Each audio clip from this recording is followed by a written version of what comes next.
Assalamualaikum warahmatullahi wabarakatuh. Bismillahirrahmanirrahim. Alhamdulillahilladzi asra bi'abdihi lailan minal masjidil haram ilal masjidil aqsa alladzi barakna haulah. Wassalatu wassalamu ala sayyidina Rasulillah Muhammad ibn Abdillah wa ala alihi wa ashabihi wa man tabi'a wa mawalah. La haula wa la quwata illa billah, amma ba'du. Hadratul Mukarram, para kesepuhan, para alim ulama, para kiai, wabil khusus Ketua MUI Pak Kiai Haji Inas dan Ketua DMI Pak Dr. Haji Agus, yang insya Allah dua-duanya mudah-mudahan diberikan kesehatan, amin. Rekan-rekan DMI dan Ketua DKM Sekota Cilegon yang insya Allah semuanya diberkahi oleh Allah Subhanahu wa ta'ala. Puji syukur kami panjatkan kehadirat Allah Azza wa Jalla. Alhamdulillah pada kesempatan kali ini kita jumpa lagi dalam Kultum DMI. Mudah-mudahan membawa berkah buat kita semuanya. Kalau boleh saya berpantun, jalan-jalan ke kota santri, berangkatnya dari Masjid Al-Hijrah.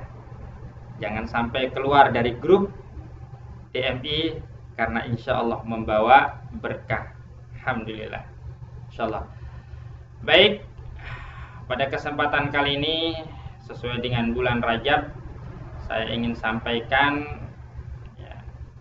hikmah daripada Isra wal Mi'raj Nabi besar Muhammad sallallahu alaihi wasallam.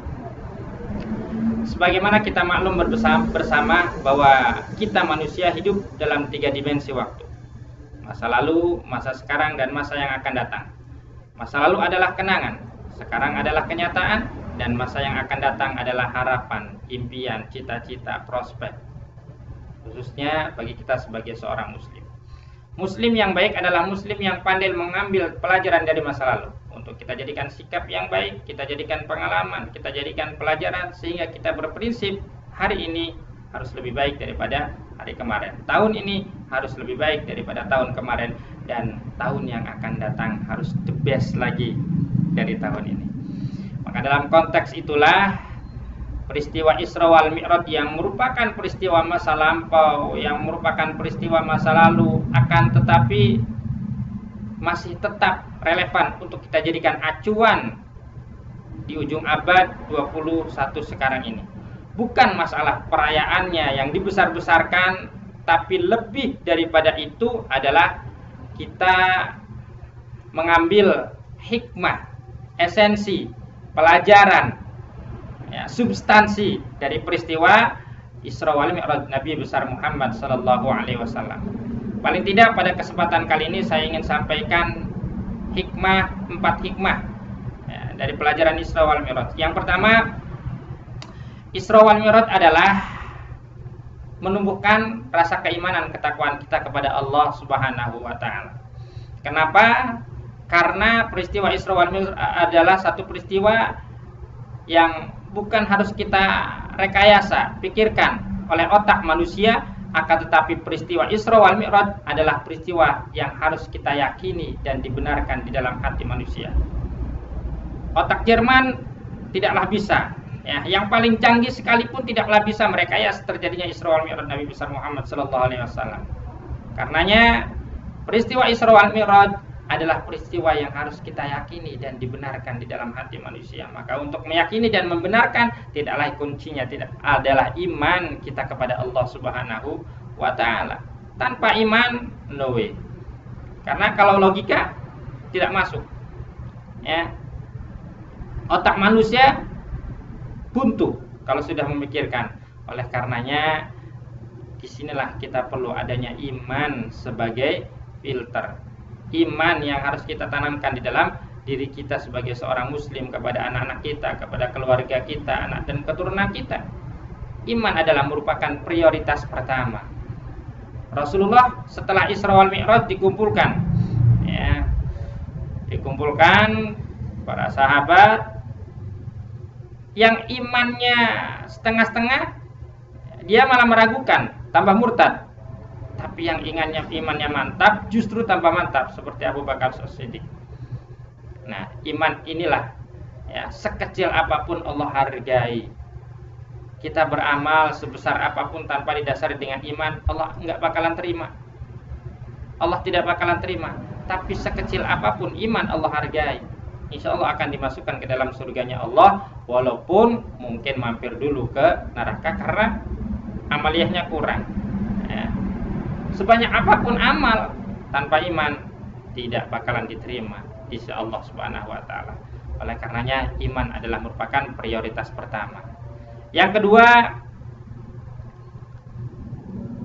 peristiwa Isra wal Mi'raj adalah merupakan satu jawaban bahwa secanggih-canggihnya alat modernisasi zaman sekarang ini tidaklah mampu menandingi kebesaran dan kekuasaan Allah Subhanahu wa taala. Kita kenal mungkin astronot dari Amerika bernama Neil Armstrong pernah mendarat ke bulan. Konon katanya, tapi baginda Nabi besar Muhammad SAW bukan saja ke bulan, tapi naik ke Sidratil Muntaha sampai bertemu dengan Allah Subhanahu wa taala.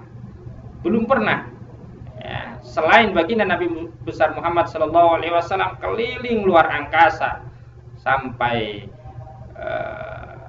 ke langit ketujuh, sampai ke Sidratil Muntaha. Ini atas dasar kekuasaan dan kebesaran Allah Subhanahu wa taala. Tanpa kekuasaan Allah tidaklah bisa terjadi.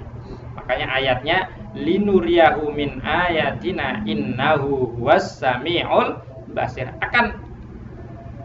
Agar kami perlihatkan sebagian dari tanda-tanda kebesaran Allah, kebesaran kami, kata Allah. Manusia tidak pantas untuk dibanggakan, dibesar-besarkan. Al-Mutakabbir huwallah, yang pantas dibanggakan, dibesarkan tidak lain hanyalah Allah Subhanahu wa taala.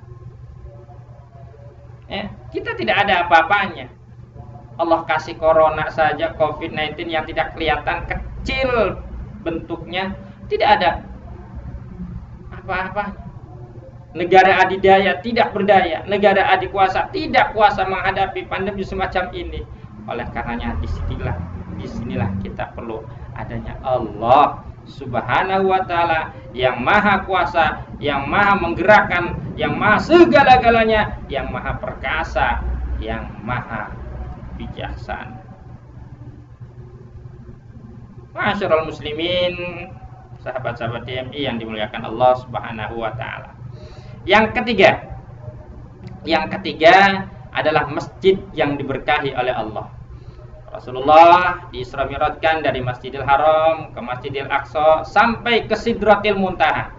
Ya, dari masjid ke masjid, barokna haula, yang diberkahi sekelilingnya. Artinya apa? Masjid adalah tempat yang diberkahi oleh Allah Subhanahu wa taala.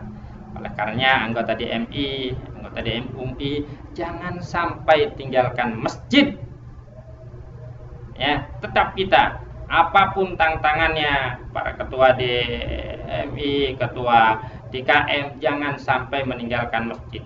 Jangan sampai kita niat tidak memakmurkan masjid. Karena hamba-hamba Allah yang senantiasa dekat dengan Allah adalah hamba-hamba yang senantiasa dekat dengan masjid. Kalau kita sudah jauh dengan masjid, bagaikan ikan yang jauh dengan air. Berarti ikan sudah mau mati, jiwanya yang mati. Kalau kita sudah jauh dari masjid, berarti jiwa kita sudah mati. Oleh karenanya, ya, pernah saya sampaikan kultum minggu yang lalu, inna baitiya fil ardi al-masjid, sesungguhnya rumahku di muka bumi ini adalah masjid. Ahbabi ummara'u bait, para kekasihku adalah senantiasa orang-orang yang senantiasa memakmurkan masjid sebagai rumah Allah Subhanahu wa taala. Dan yang keempat adalah kita mengambil hikmah sebagai sholat 5 waktu adalah sebagai oleh-oleh dari peristiwa Isra wal Mi'raj. Dan ini yang harus kita jaga. Ayyuhalladzina amanu hafizu ala sholawati wa sholatil wusta. Ya, hamba-hamba yang beriman, jagalah sholat 5 waktu dan jagalah sholat wusta. Waqumu lillahi qanitin. Dirikanlah karena Allah, ya, sesungguhnya hamba-hamba Allah yang senantiasa